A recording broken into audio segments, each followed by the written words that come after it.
Hey, it's Grammy. If you're like me, you open your email inbox in the morning and think, how the heck did these clowns get my email address? You didn't sign up for this nonsense. You didn't hand your email to some shady character in a trench coat, and yet here they are, front row in your inbox, like they own the place. Well, in this video, I want to pull back the curtain a bit because the answer is both simpler and a whole lot sneakier than most people realize. The big myth is most people think they must have bought my email on the dark web. And yes, sometimes they do. But that's actually just one small slice of a much bigger pie. The truth is, there are dozens of ways your email can end up in the wrong hands, and most of them have nothing to do with you being careless. Here's the easiest way to understand it. Your email gets out there in one of three ways. I call them the three buckets. One, you give it. Even if you didn't realize you gave it, you gave it. Two, someone else exposed it. Or three, they found it or even created it. Let's walk through those because this is where it gets interesting. Let's look at bucket one. You gave it. Now, before you protest, I would never give my email to a scammer. I know. You didn't give it to a scammer. You gave it to someone or something that sounded perfectly normal at the time, like a giveaway entry or a quiz or get your free guide or a discount pop-up. And somewhere buried in the fine print, it said, we may share your information with partners. And that's the word, partners. And now your email is being passed around like a casserole at the church potluck. Holy potluck. Also in this category are apps and sign up with Google prompts. So you click on continue with Google. It's quick, it's easy, and it appears harmless, right? And sometimes yes, other times not so much. In those cases, you've handed over your email to an app that sells data or shares data or gets breached later. And now your inbox is paying the price. In bucket two, someone else exposed it. Now, this one frustrates people the most because you can do everything right and still end up on a spam list. Data breaches are the biggest culprit. You signed up for a website 5 years ago, forgot all about it, and they got hacked.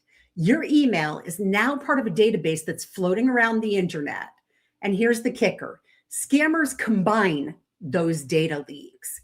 So now it's not just your email, it's your name, maybe a password, maybe where you shopped. And that's how the messages start looking a little too convincing because they have so much information. Another drop into bucket two, your contacts can leak you, your friends and family, the people that you have in your own email inbox. Let's say a friend downloads a sketchy app. They get malware or they have their email hacked. Guess what gets scooped up first? Their contact list, which includes you. So even if you've been careful, someone else can accidentally hand your email to the wolves. And one final drop in the number two bucket, just for kicks. This one's old school, but it's still happening. If you've ever been on one of those emails where someone CC'd you and 47 other people, congratulations. Your email just went on an extended tour to who knows where, and scammers are sending you postcards from the trip. So bucket three, they found it or they made it up. Now, here's where people usually lean in and go, wait, what? They can just guess your email? Yep, they can do that. Computers can generate thousands, millions of combinations like John Smith at Gmail or J Smith at Yahoo, first.last at whatever. And then they send test emails to see what sticks. And if it doesn't bounce, it goes into the good list. Or tactic two, they scrape it off of the internet. If your email is posted anywhere publicly on a website or a blog or a domain registration, a social profile, bots are out there collecting it. 24/7. Bots don't sleep and scammers don't either. No coffee breaks and no conscience. They test it and they confirm it. This is important. Scammers don't just collect emails, they validate them. They track which emails open messages, which ones click, which ones don't bounce. So the moment you engage, even a little, you're telling them this one's active. Keep it. This video wouldn't be complete without talking about the unsubscribe link that's at the bottom of so many emails. Let's talk about that little link. Unsubscribe sounds polite, reasonable, like you're handling things the right way. Yeah, I'll unsubscribe. I don't care. And sometimes you are, but other times the link is doing something very different. So when is it safe to hit the unsubscribe link? If the email is from a legitimate company you recognize, unsubscribe is perfectly fine. Think retailers you've bought from, newsletters you signed up for, brands with a real reputation. They're required to honor that request. They want you off the list if you're not interested. No drama, no tricks.